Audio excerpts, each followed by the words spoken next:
Hello and welcome to Hello Agent. I'm your host, Alex, founder and CEO of Red Panda. On this podcast, we sit down with builders at the frontier of AI, hands-on keyboard engineers designing and deploying real agentic systems. We cut through the hype to understand how the systems actually work, the architectures, the trade-offs, and the hard problems that you only discovered in production. At Red Panda, we're building the agentic data plane.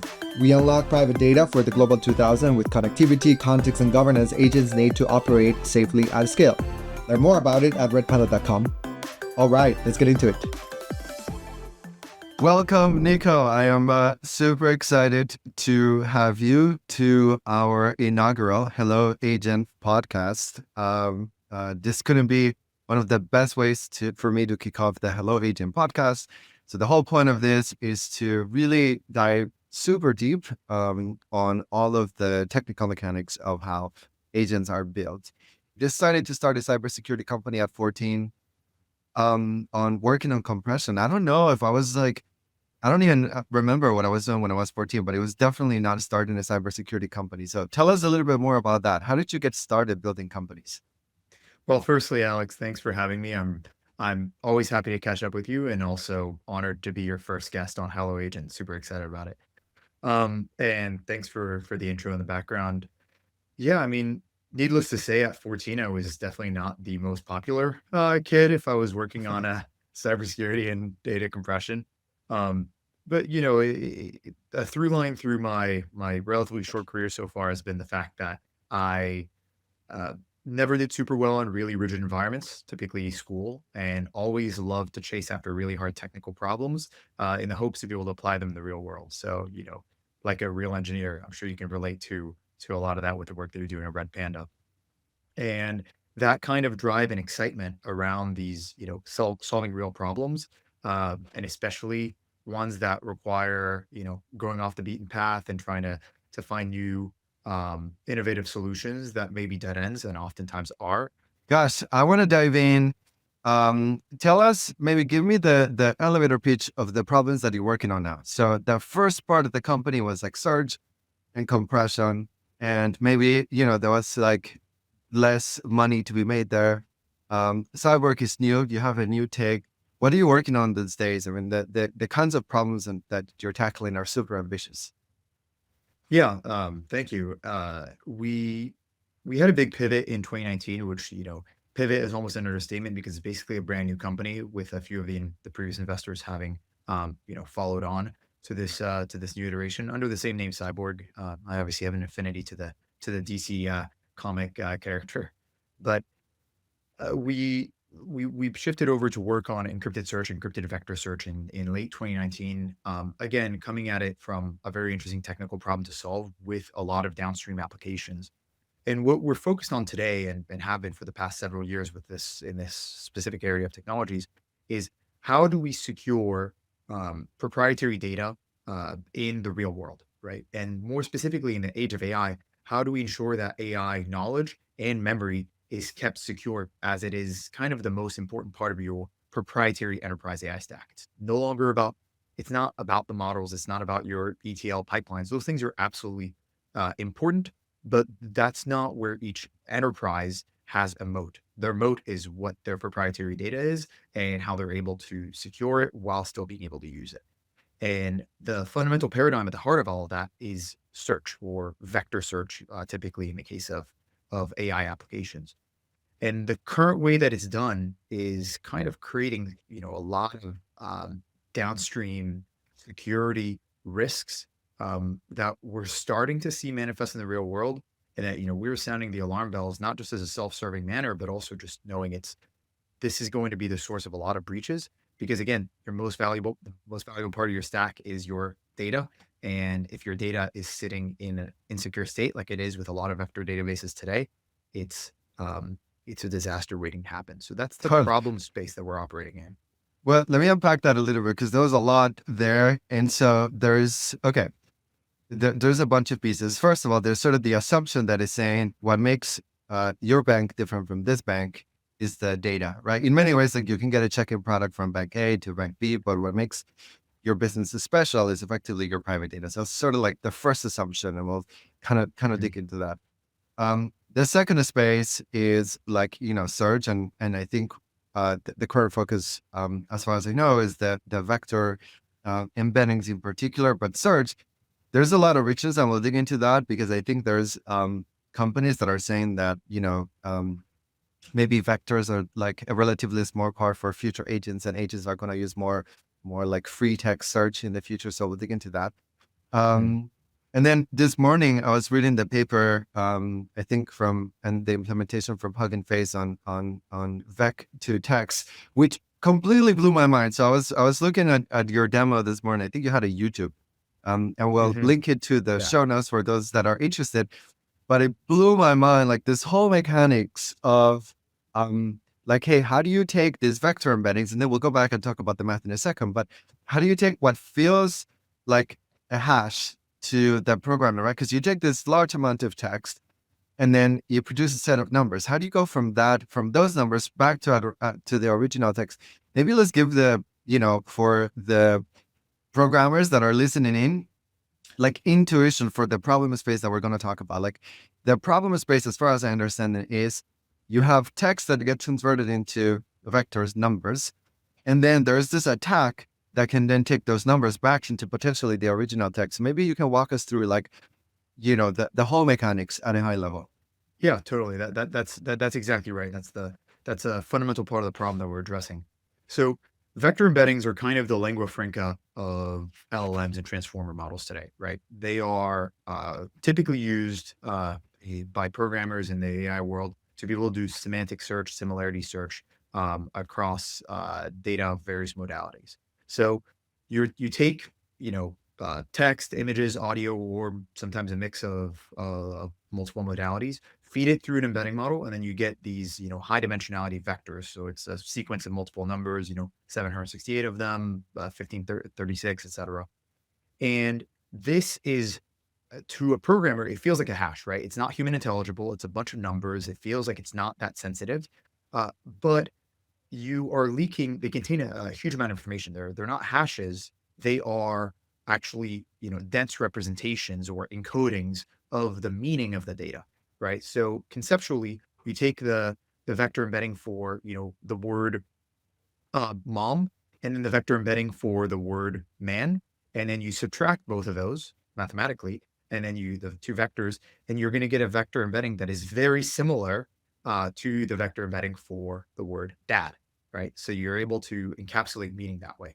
And because you're encoding the meaning there, and you're able to do so relatively trivially, it makes sense that you would be able to decode the meaning back out of those vector embeddings. Exactly. Well, what's like neat about this problem is that um, the conversion back from these vectors, effectively an array of numbers, to plain text is not like you're trying to represent the entire world, right? So if you put yourself in the shoes of an attacker, effectively let's take like a checking account product.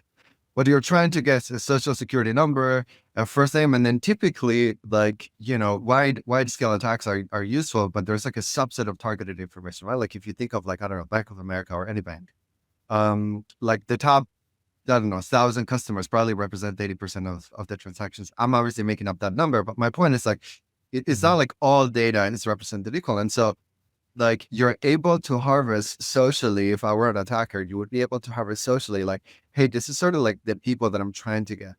And my understanding from Mhm. reading the original paper of the decoding step is like, you need to know what like the vector embedding algorithm that you use was done. And then you start to take guesses. But the guesses are oriented towards like a much narrower problem domain. Like, sure, you could use a generic algorithm for it, but Mhm. there's like text is not dissimilar, or maybe it's exactly the same as like LLMs, where you give it a bunch of text and you're like, what would be the next sequence? And because the problem space is narrow for that particular application, and often like the algorithms for computing vectors are relatively well understood. And so, okay, sure, maybe you have a bunch of different implementations, but you could, get pretty close. And so you're not trying to guess, everything from like how to change an engine or oil in an engine to like social security numbers to checking account numbers. Like you're very targeted. If you think of attacks and the kind of financial data that you're protecting is basically the highest degree of privacy, highest degree of confidentiality. Think like medical records, social security number, driver's Right. license. Like, probably your home address is relatively easy to find, I guess, if you buy a home. And And it's so much faster to converge on the right hypothesis by narrowing that problem space, like you're saying. So it's an yeah, even bigger exactly. risk. And so, well, so how do we protect against that? The next natural step, okay, I buy that. And maybe like the intuition is, I think by now, most things have figured out how to enable TLS on wire, right? Like if you connect to a Mhm. database or if you connect to a thing like Redfund, I think that has been largely figured out. But that's obviously not enough, right? Because that's just saying like the in transit. So if somebody eavesdrops on the connection, that remains secure from like the connection perspective.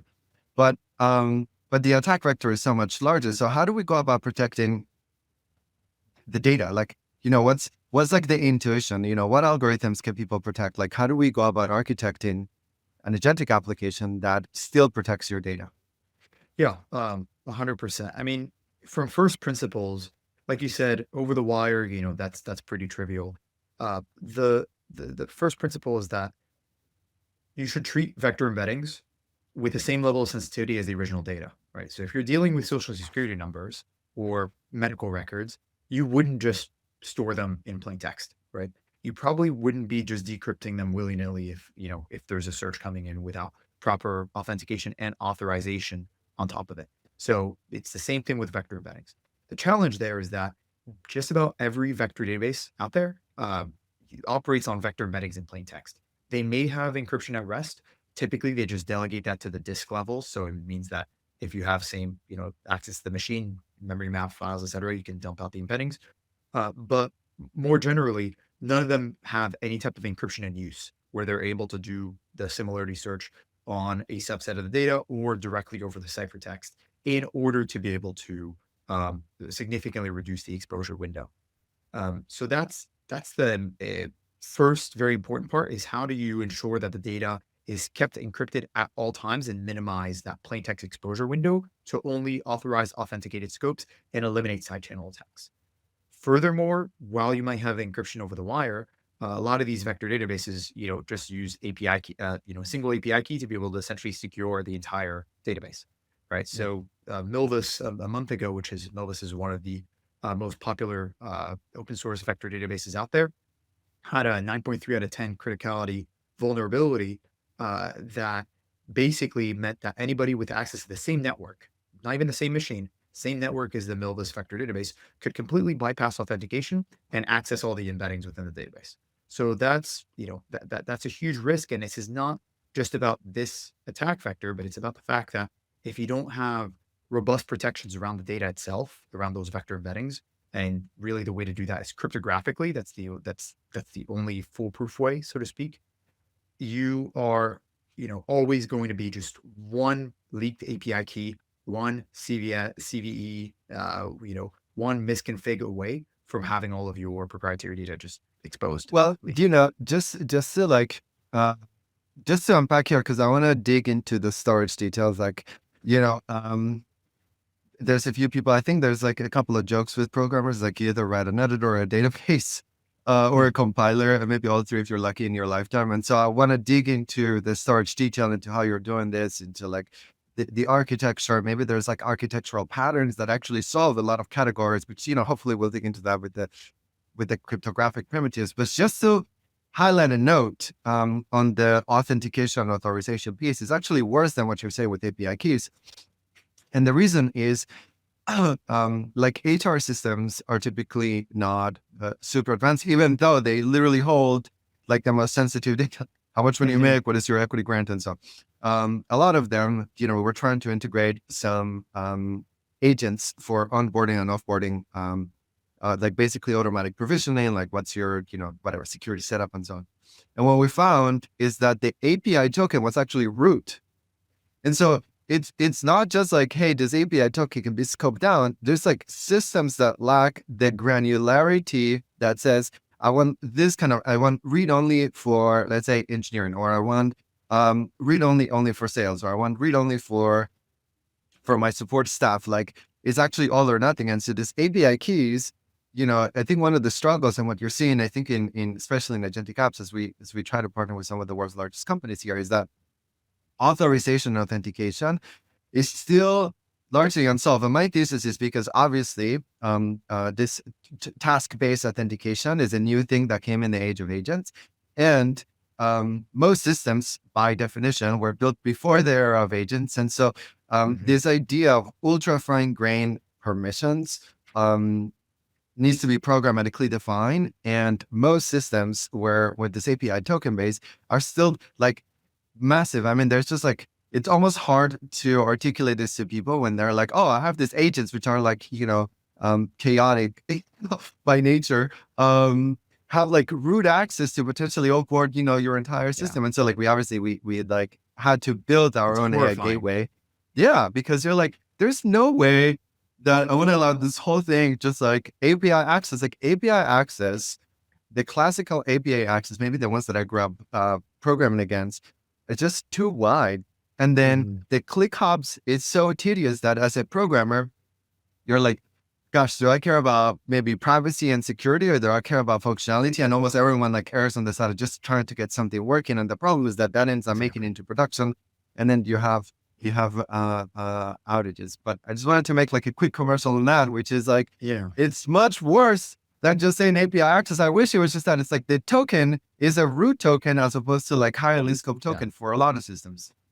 Yeah, I completely agree, and soft plug for your ADP and the work you guys are doing there, because this is very, very necessary, and it's not just a technical problem, it's really an organizational one pretty much everywhere. So to give people like, maybe let's give people intuition. So the thesis that we just covered is, okay, all open source databases are operating with encrypted data, basically in memory to do these operations. Tell me more about what's different about, how would I think, let's say I was writing a storage engine from scratch, like how do I think about files, chunking? There's obviously a huge set of performance trade-offs, which is, probably if you have a large file, it takes a bunch of time to decode. There's obviously the in-memory footprint algorithm. And so in many ways, maybe what we're saying is we're trying to reduce the attack scope of the attack vector so that, I guess at some point you still have to operate with some unencrypt, you have to decrypt the data at some point and perform on operations. But what you're saying is you're reducing that amount of data. So it's maybe they could guess one thing, but not your entire profile, or maybe it would be for one user, but not for all users, and so on.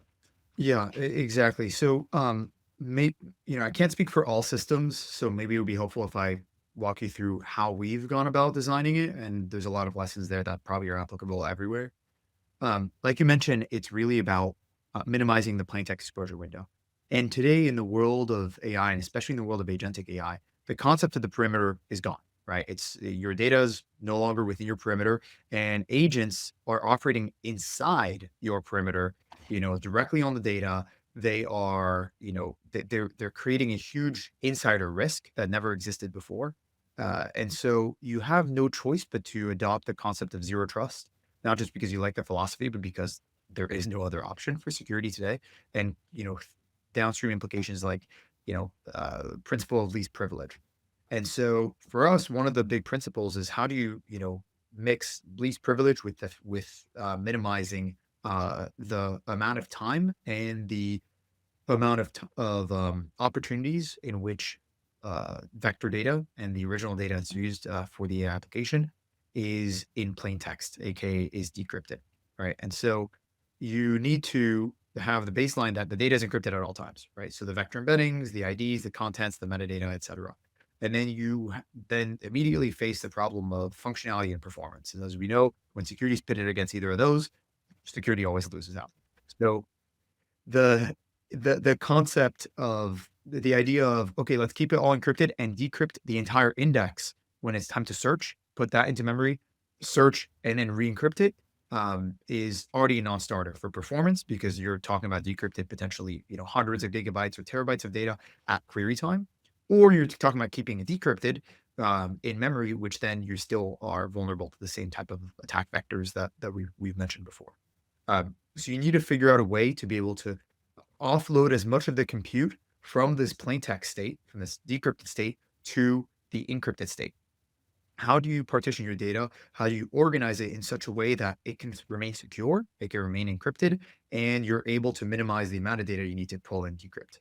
And so that's what we've done specifically around the vector search by working on cryptographic indexing for vectors that allow us to do essentially a rough matching, rough ANN, approximate nearest neighbor search on the vector embeddings while they're in an encrypted state, so that we only have to decrypt a subset of the index, Oh, retrieve that's that, awesome. So this is like a decrypt it. two-stage. Gosh, that's fascinating. I mean, in many ways. Okay, so let's break this down. First, the threat model is that your like agents run inside your network, and therefore, like the risk is much higher. I think maybe it's there's like a bunch of attacks early on with the initial wave of agents, which is, Mhm. can I convince this agent to lick the API keys? And of course, Right. surely he's like, I am a very helpful agent. Yeah. Here's the API key, and then, you kind of take on the things with it. So I was like, first wave, and people then separated that, they added another layer of security. Okay, good. Then MCP came about, and now the tokens are at runtime, and it's part of a separate service. So that was kind of a fun progression. But that's an important distinction. We're saying that, look, it's not just someone coming in from the outside. It's like, could somebody with a prompt convince this agent to like do things, and therefore, because this thing is already inside, right, like it's this super intelligent thing, how do you put like guardrails, right? Like it is the zero trust environment. Like agents, maybe the argument that we're putting forth here is that there is no alternative for agents but to be zero trust. Exactly, 100%. And it's not just about Cyborg and what we're doing on the vector side. It's about every part of the agentic data stack today. And I'll make it one degree worse, which is if your vector database is not properly secured, it's not only a risk that your data gets exfiltrated or gets leaked, but it's also a risk for prompt injection, because your vector database is usually used as a way to augment the model knowledge, right? Either with a memory from a previous chat or previous agentic workflow, or with knowledge from your AI knowledge base.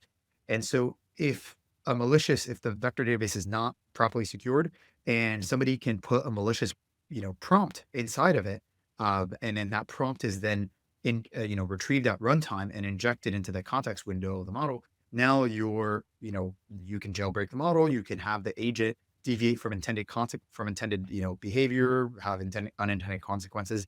So it's a risk really on both sides of the data leakage and prompt injection. And so again, you need to treat your API keys and the perimeter are all about keeping, the outsiders out. You need to not even trust the insiders anymore, which are these agents. And what's interesting is, like, if you think of like a pain or a poison pill, it'll be pretty hard because, like, maybe the question is, like, if as I think of an attack vector, and that's we're chaining agents, right? And so earlier in this year, what I was seeing is like usually turn-based agents, but now, for the first time, at least I'm seeing in development, like actually a relatively, wide set 4 or 5 agents that are being chained together. And so Right. the attack is not, maybe the first like router agent or the first agent that like device task is fine. It's like, could you trace this poison pill through the system? And so it's all of your systems, one, and then two, in order for any agent to do something useful, it has to have access to knowledge. Like, what Right. wikis can I search? What code reports can I search? What like documentation can I find? Like before it does something, before it sends an email or it updates Salesforce or whatever, it takes action. It needs, sources of data, right? It's like, how do you go back to it? And then this is very much protecting like that search space. So maybe going back technically, because there's like this conversation can be going many directions. It's like, Yeah. well, let's go and protect that. What you're putting forward here is this argument that says, well, if you do it in multiple steps. So the first step is, could you do like a approximate search for like what encrypted chunks are like, which files, right? Which encrypted file chunks. And so I'm not sure how big your chunks are, maybe like 64 Mhm. megs or something like that.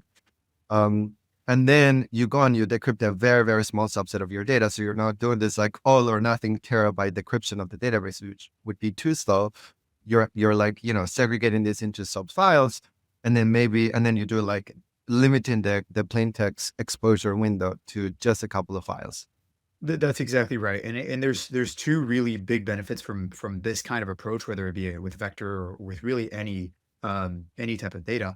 The first one is that again, you're limiting the plain text exposure window. So in the case of a misconfiguration, in case of insider risk, in the case of any attack vector, you are much more likely to leak encrypted data than you are to leak plain text data. And if it's encrypted and your keys are properly secured, which is you know table stakes here, it doesn't really matter that the data was leaked.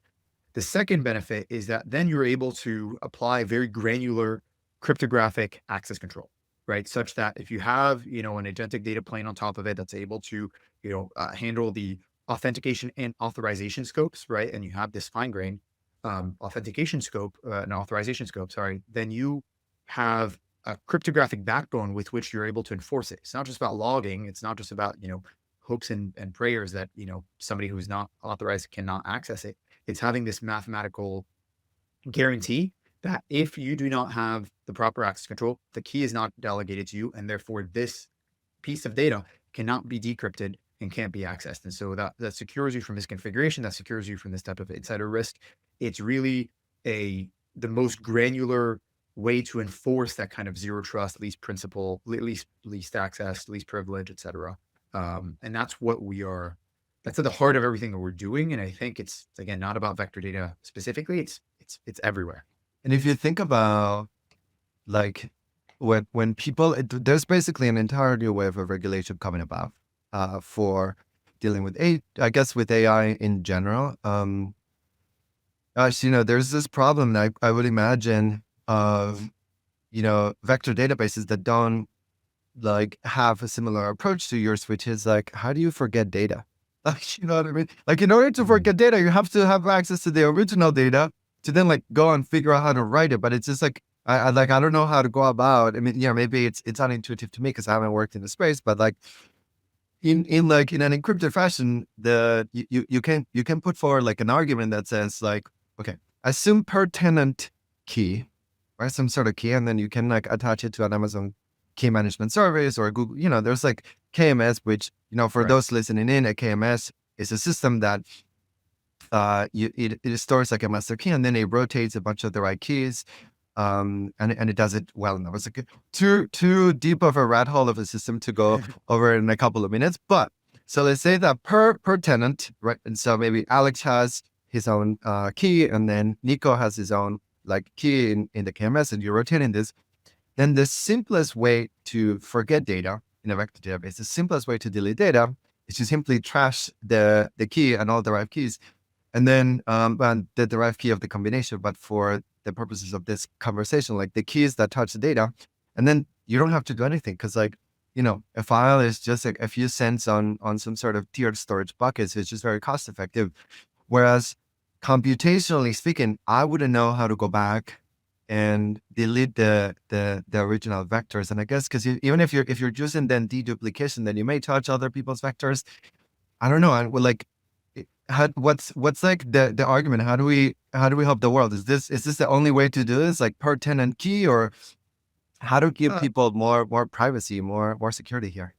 Definitely. I mean, in terms of the right to be forgotten, it's definitely much easier this way, and that's what you described is exactly actually how we do it at Cyborg, where we delete the key, and then one day when there's a batch job that is cleaning up and actually scanning through to see, hey, okay, this was soft deleted, right? But it's immediately deleted in a way that because we don't have the key is not available anymore, it can't be read.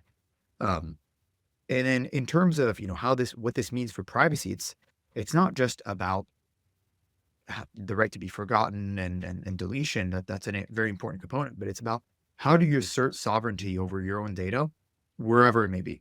And your data today in the world of AI is not necessarily within your perimeter. If you're you know Fortune 500, maybe you have the privilege of that to a certain extent, but in a lot of organizations it's no longer within your metaphorical four walls. And so the only way that you can assert sovereignty over that data, regardless of where it may be, is again through cryptography. If you own the key, you don't care where the ciphertext is residing. You care that it's in a place that has, good backup and disaster recovery, et cetera, that it's not going to be lost. But you don't care that it's whether it's, stored on, AWS US East 1 or Baidu Cloud in Shenzhen. It doesn't really matter because you have the key nobody else does, and so nobody else can access it. Sovereignty is such like a fun and gnarly concept. 4 years ago or so, I wrote this blog post on BYOC, and I remember a competitor back then, Bring Your Own Cloud, for those listening in, um, launched like this entire social attack, which is like, this is a dumb idea, but what people don't understand is the sophistication, like the technical sophistication for an internal system or team to run this kind of infrastructure is so high to do it well, right? Like it's a 24/7 tier 0 system, like, think checking account products, think like, self-driving vehicles and so on. And it's been really fun to see the entire industry shift away shift away from classical, multi-tenant self-hosted things into BYOC, because like this is like beyond privacy. This is about data sovereignty. And so if I like this idea of where you're going, which is like what you're saying is sovereignty is solved by the right architecture. And it's kind of like maybe the only way to solve it. And so the first is like data has to be residing within, air quotes, your own four digital walls. And then the only way to ensure true sovereignty, even from this like internal chaotic system, is to use like these cryptographic primitives. How do people, maybe tell us a little bit more about that. And I definitely want to dig into making it fast. So maybe let's talk a little bit about architecture. And I'm like fascinated. It's like, this all sounds really expensive. And so before we transition into the high performance, low level nerds listening to the show, we'd love to get, a couple of takeaways as you chat with some of the customers you're chatting with. Like, what is their reaction about this idea of data sovereignty that is much deeper than we have covered at the BYOC level? It it resonates really well, especially with the security stakeholders, because, think about it conceptually. You have, a trillion data points in your organization, let's say, that you need to ensure, hey, this group has access to this group has access to that, et cetera. And it becomes a combinatorial explosion where you have way too many things to keep track of. And it becomes impossible to wrap your head around it and very difficult to enforce real security policies around.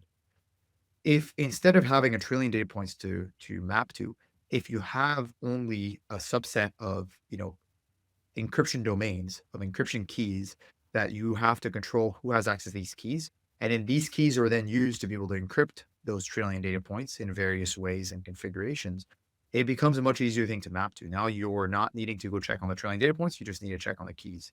So it is received extremely well. What we're seeing is we're probably still a few cycles of iteration from a sophistication, security, and, DevOps and infrastructure sophistication for most organizations to be able to be on the most, security forward ones to be able to adopt this. But we're doing a lot of work in trying to, promote and evangelize this type of approach, wherein it makes everything easier, and you have your security posture is improved, and even changing these realms and needing to rotate keys and needing to ensure, something was leaked. How do we limit it? It again makes it significantly more scalable as an approach, as opposed to keeping track of those trillion data points. How do we make this fast? This sounds great. And I think, um, there was like, gosh, I remember that people didn't used to turn on TLS for their website because it was expensive. Like, whatever, maybe 20 years ago or so, it was like port 80, and then no one used to forward it to 443 because standard ports, TCP ports have nothing to do with cryptography, but normally by web standards, it is used on those ports. And so, here we're saying it's not just like this small, relatively, all things considered, website traffic, for reading content. This is like the hard, data intensive systems that are like pushing, potentially gigs per second. How do we make this fast? Like it just maybe on the surface, it sounds really slow. It's a good question, because it's one of the most common ones that we get. And you're right that cryptography used to be, a cost that was often too great to bear. And that's why even you look at BitLocker encryption, which is still the standard one used by Microsoft for their PCs. It uses AES in 128-bit mode instead of 256-bit, right? And that's purely because of performance requirement. However, today, we live in a very different era. Cryptography is, the modern cryptographic standards, namely, AES, the SHA-2 cryptographic algorithms, increasingly SHA-3, and some elliptical curve cryptography are all hardware accelerated. So it becomes now significantly faster. Like on my laptop here, I'm on a MacBook, I'm able to get, on AES encryption and decryption, upwards of 40 gigabytes, not gigabits, gigabytes per second of encryption throughput. So the cost is no longer there as long as you're using, this hardware accelerated cryptography backbone. And then, but zooming out a little bit, it's in terms of if you're going to apply this type of granular cryptography and least, minimizing plain text exposure approach, nothing is going to beat your big architectural decisions. These micro optimizations in your code is not what's going to matter as much. It's really how do you approach it. So if you are going to encrypt your entire index of data, and then every time you need to do a query, you need to decrypt the entire index, that's never going to scale. It's impossible. So making decisions around, when am I decrypting and what am I decrypting and how do I, even phase the approach instead of just doing one pass, having a multi-tier approach, thinking carefully about this and knowing that, it's a constant time operation. It's going to scale linearly with the amount of data you need to decrypt. So maybe you're able to do some smart organization of your data such that you only need to do, this segment and then decrypt this further segment, et cetera. So this is what you called like your forward security indexing technique. Yeah, and that's specifically for encrypted search. How do we match within those? And it uses these tiers and the cryptographic schemes. But even without search, really it's not a big cost today as long as you're thoughtful about it. And so for us, we're seeing, between 10 and 15% overhead from cryptography compared to an unencrypted version, which, is for all the customers that we're Is working the with, is an acceptable overhead the trade-off. same on both GPUs and CPUs, or do you have lower overhead on GPUs? That's a good question. For the GPU stuff, you're referring to our NVIDIA partnership that's been very fruitful. So in terms of there's two parts to the cryptography. Not to get too far in the weeds here, but there's two parts of the cryptography that we do it with CyberDB, which is the AES encryption, which is just symmetric encryption for persisting the data. That's all done on CPU because it needs to be constant time. It's working with encryption keys. So to be free from side channel attacks, it needs to be CPU, and GPUs don't have constant time guarantees. The second part is actually the cryptographic indexing, where we essentially build a binary tree for each partition of the index, each cluster, where each occurrence of an item, occurrence of a vector within this cluster is a node on the tree. And the tree is rotated using the SHA-3 cryptographic hashing algorithm. And so there we're able to use GPUs to massively parallelize it. And so it's in terms of overall, end-to-end latency, it becomes, a sub 1% cost because we're able to generate all the nodes on the tree in parallel. So that's been great for us, especially for large scale, think billion plus data set scales. Awesome. Gosh, I feel like we need another hour to go through, the SHA-3 for token generation and thinking about, the GCM setup, the AES GCM setup that you have inside the system. But we're on time. And this was fun. I think like that's how you want to end this. You kind of want to hear more from people. And so maybe we'll have you back to dig into some of the more hardware mechanics. But, what's the big takeaway that you want people to come away from this podcast? So the main one was that I heard was like, hey, the right architecture gives you this computational guarantees that you can solve, by monkey patching things. Or how would we give people hope that are working on this agentic systems trying to secure them? A one-liner would be that the future of agentic AI is zero trust. It's not a choice; it's a requirement today. And while that means there's a lot of work to do, I also think that it's a positive sign for all the people working on security that the cost and the work that they're doing is not going to be just for those few security concerned companies, but really for everybody. Nico, thank you so much for coming aboard on the inaugural Hello Agent podcast. Thank you for joining us today. It was a blast for me. Thank you for having me. I had a lot of fun too, Alex. Hope to talk to you again soon. Thank you.